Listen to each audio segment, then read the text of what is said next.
Europe, summer 1941. Germany had secured most of Central and Western Europe, with only Great Britain remaining defiant on the islands. The only potential threat to Germany in Europe was its former ally, the Soviet Union.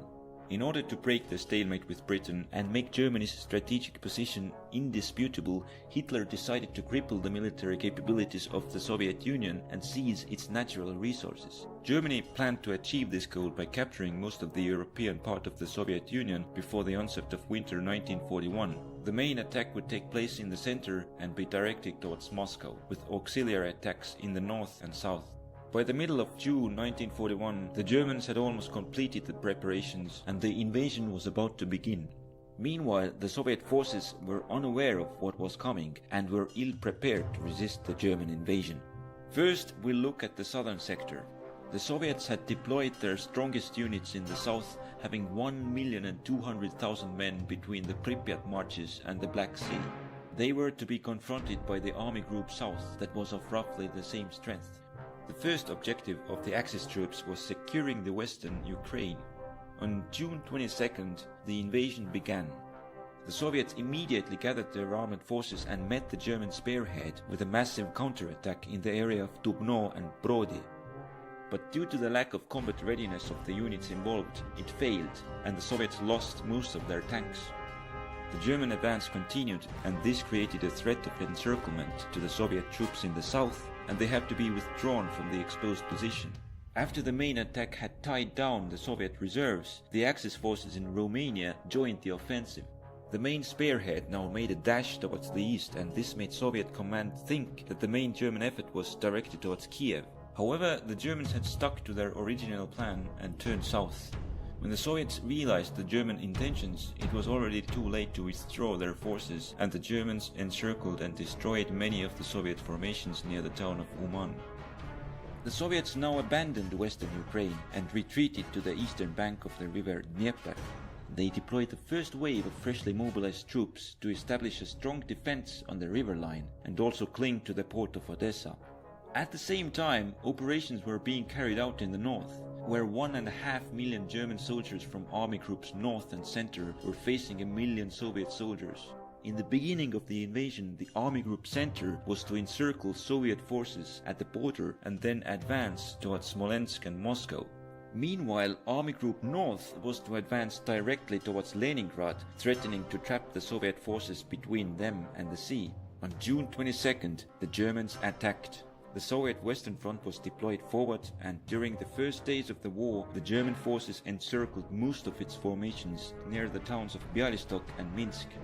In the Baltics, the Soviet counterattacks were defeated in the Battle of Razenia, and then they attempted to pull back and establish a defensive line on Daugava River. But the Germans reached the river before them and pushed onwards, threatening the Soviet units in the west with encirclement. At the same time, Army Group Center had finished encircling the Soviet Western Front, and its infantry units began to reduce the pockets, while its armored forces advanced eastwards almost unopposed. The Soviets attempted to plug the gap by deploying most of their pre-war reserves to counter them, but it was not enough, and as the German offensive continued, their armor broke through the Soviet lines and trapped these units near Smolensk.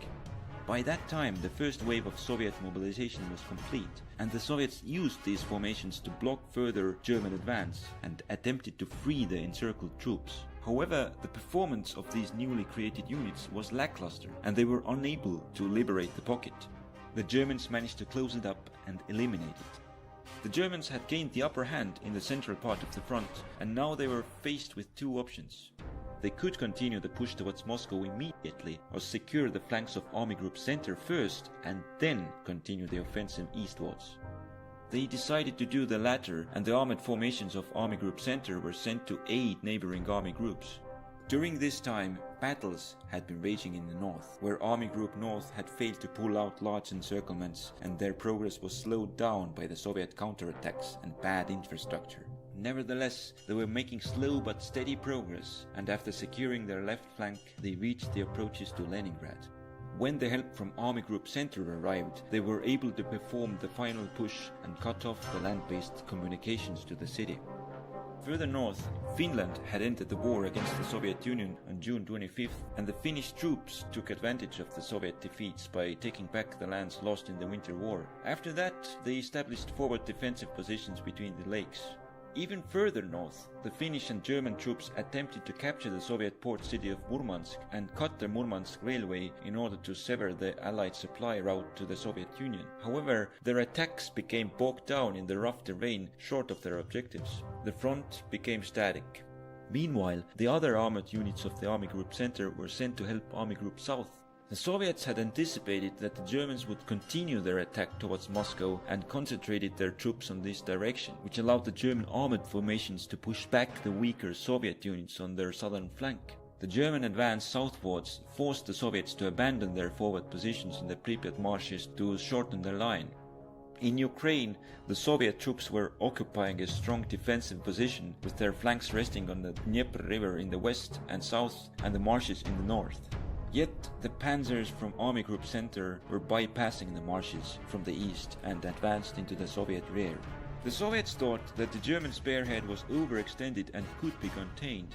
However, unbeknownst to them, the armored formations of the Army Group South had secretly crossed the Dnieper from the south into a German breachhead and now broke through towards north to link up with the spearhead. As the groups met, most of the Soviet units in the central Ukraine became encircled. 750,000 men were trapped in the pocket.